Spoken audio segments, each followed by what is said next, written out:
Esto es Cuba bajo la mesa, un espacio para darle voz a los protagonistas de lo que pasa en Cuba. Son muchas las variantes que los cubanos han optado para propiciar un cambio en el país. Organizaciones opositoras, periodistas independientes, activistas de derechos humanos. Y en ese segmento de individuos, de entidades que quieren proponerse cambiar las cosas en el país, hay que contar con los jóvenes artistas cubanos. Hoy, Cuba bajo la mesa ha invitado a 3 de ellos: David Ogni Zonafranca, Julio Llopis Casal e Iris Mariño.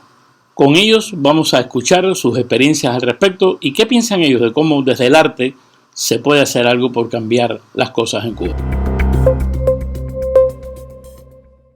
Iris Mariño García es una de esas jóvenes que nació en los albores del periodo especial.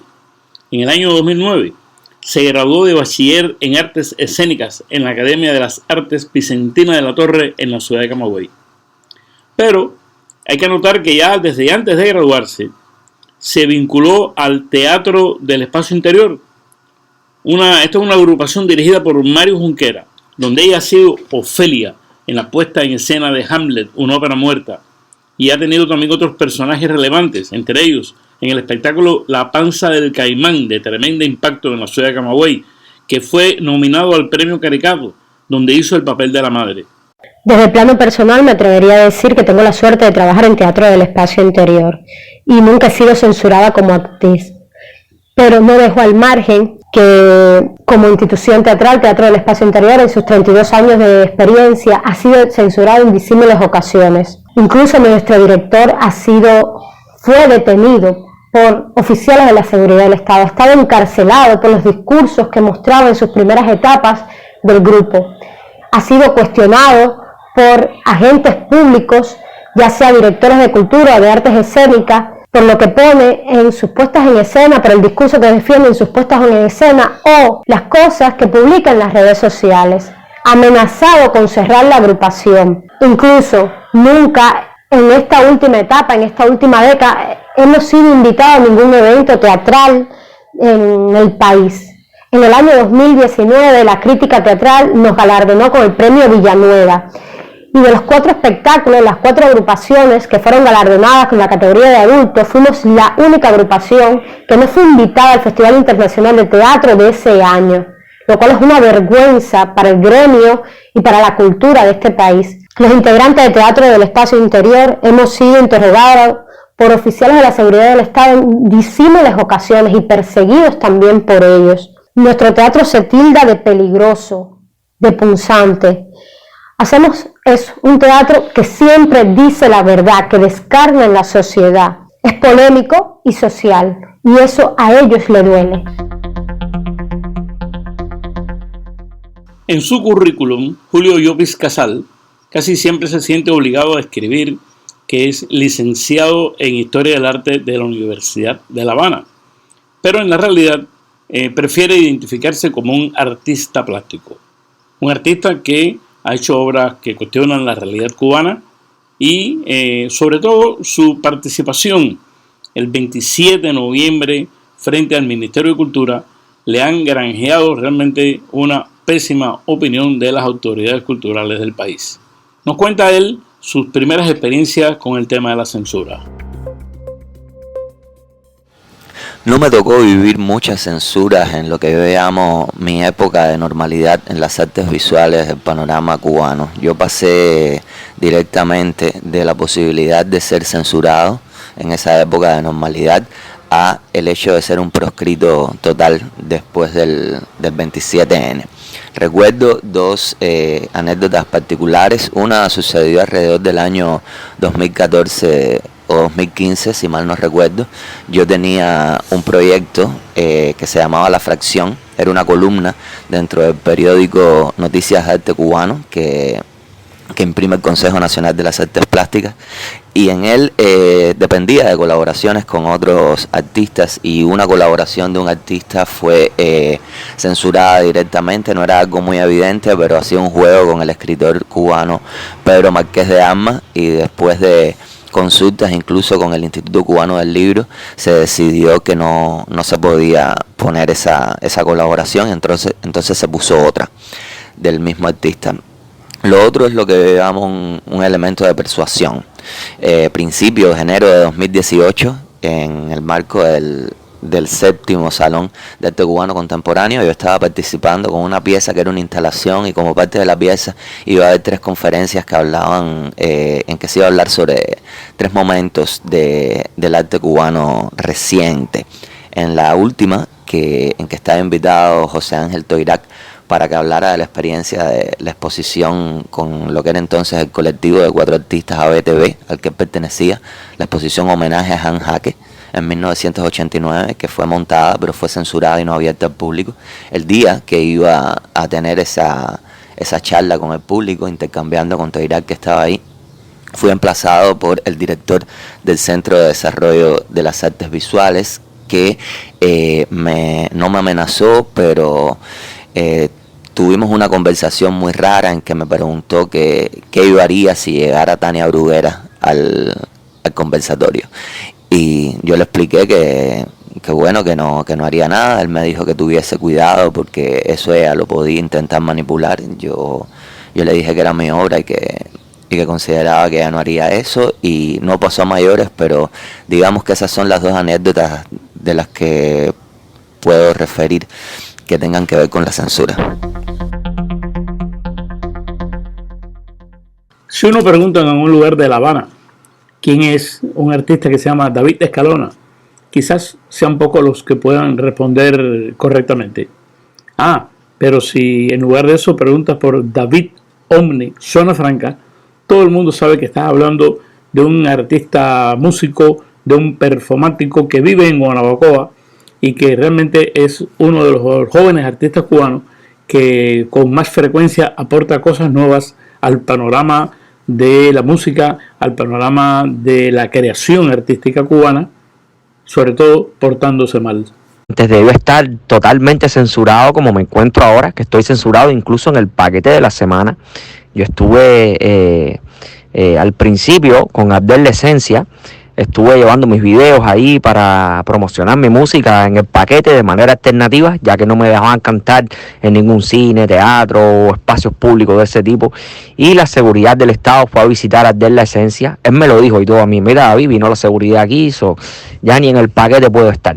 Entonces, antes de estar así censurado oficialmente, ya desde los principios del proyecto Omni Zona Franca en la Casa de Cultura de Alamar, recuerdo que en una galería, siendo nosotros parte incluso del sistema cultural todavía, teníamos muchos problemas porque queríamos hacer, no sé, una bandera con periódico, y entonces siempre había un comité censor censurando el arte.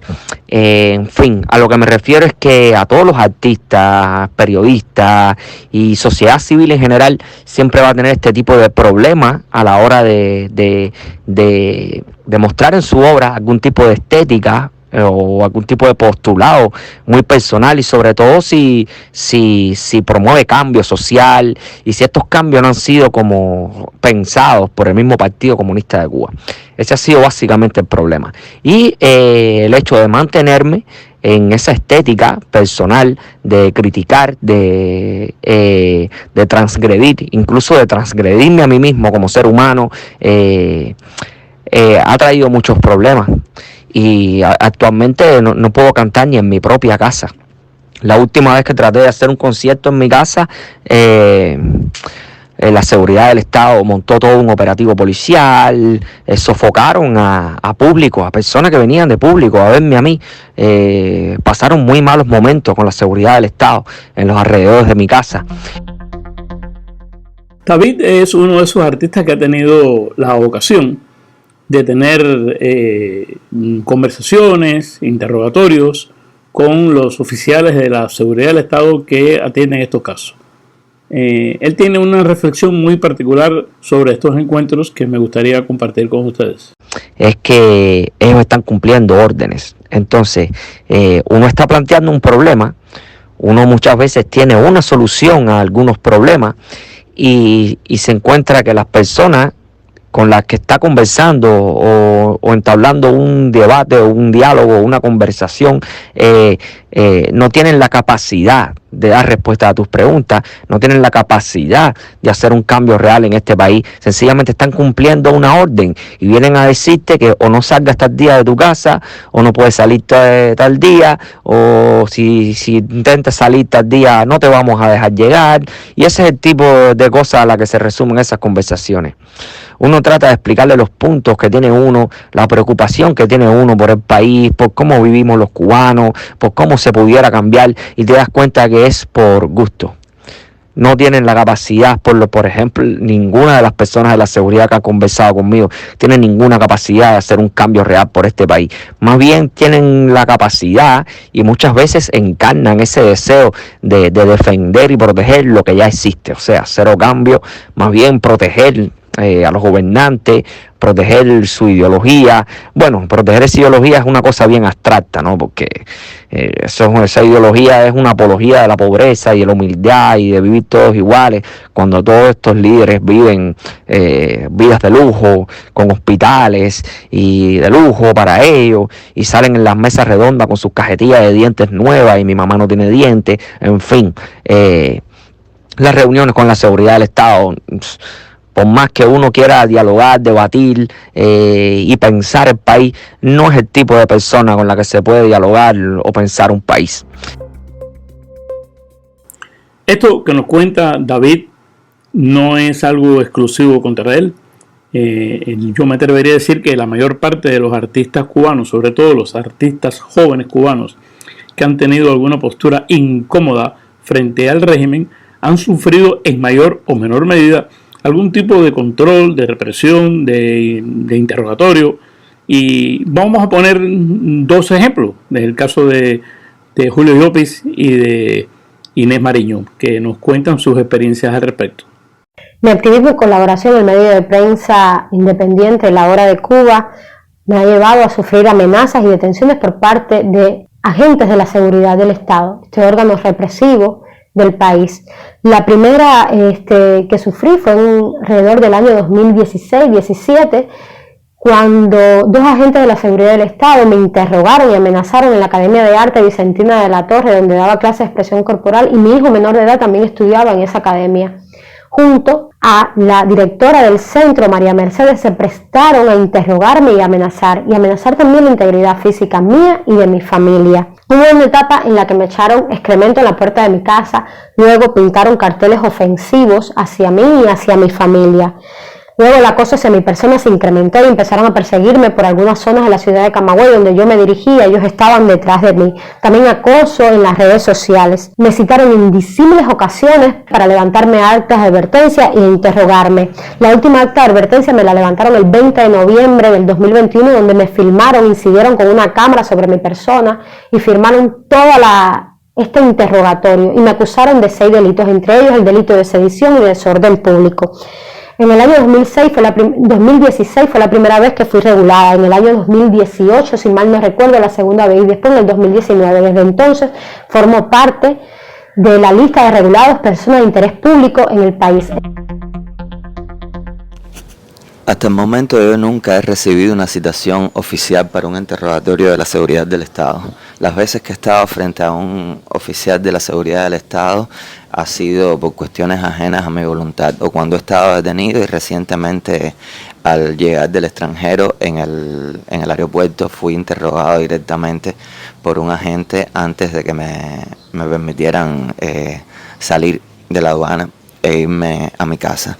Sí, he recibido, digamos, alertas más o menos violentas. He visto como determinadas personas cercanas a mí me hacen comentarios a veces un poco sutiles que apuntan al hecho de que me estaban mandando algún tipo de mensaje la seguridad del Estado. Y una vez que fui violentado y metido a la fuerza en una patrulla entre 2 policías y 2 vecinos del edificio en el que vivo, pues me acusaban de de haber roto una cosa en el lobby del edificio, que nunca fue tal, y aquello no llegó a mayores, pero estuve unas cuantas horas detenido en la estación de Zapaticé. Finalmente no tuve que pagar ni siquiera una multa, pero sí fue violento el arresto. Me golpeó una persona mientras me llevaban esposado en el calabozo, una persona que me pasa por al lado, que llevaban como un supuesto recluso esposado. De pronto me golpeó. Eso es lo que me ha tocado vivir directamente. Desde hace mucho tiempo los artistas, los creadores, los intelectuales se han estado preguntando cuál es su rol en la sociedad. En el caso cubano, tan complicado, este rol se tiene varias versiones. Una, la versión oficial, que todo el mundo sabe cuál es y no vamos a gastar el tiempo en repetir aquí. Y otra, la versión de la gente que quiere cambiar las cosas. Así que aquí les dejo cómo estos tres jóvenes artistas interpretan qué es lo que les toca hacer para el futuro de Cuba. Creo que los artistas tenemos el deber de implicarnos, de ir allí a las heridas sociales y denunciar, no tener miedo, denunciar a través del arte. ¿Cómo es el arte? Un arte bello, un arte impecable, un arte organizado, un arte que diga exactamente lo que el pueblo necesita escuchar, pero de forma impecable y bella. Y sobre todo, un arte libre, sin censura.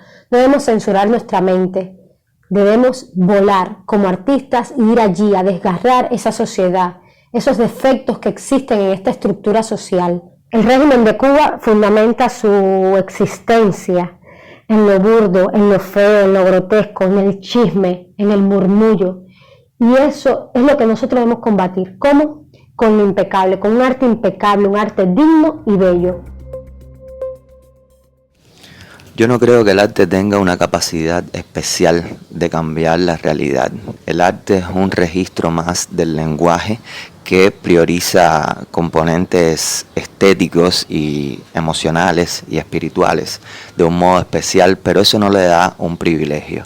En ese sentido, un artista no es diferente a un ciudadano que siente la necesidad y el deseo de decir algo, o un activista o un político. Ahora, la realidad cambia cuando una persona, desde su espacio, sea un artista o no, es capaz de, con una expresión, poner sobre la mesa un tema de discusión que termine incidiendo en la realidad. Eso es diferente.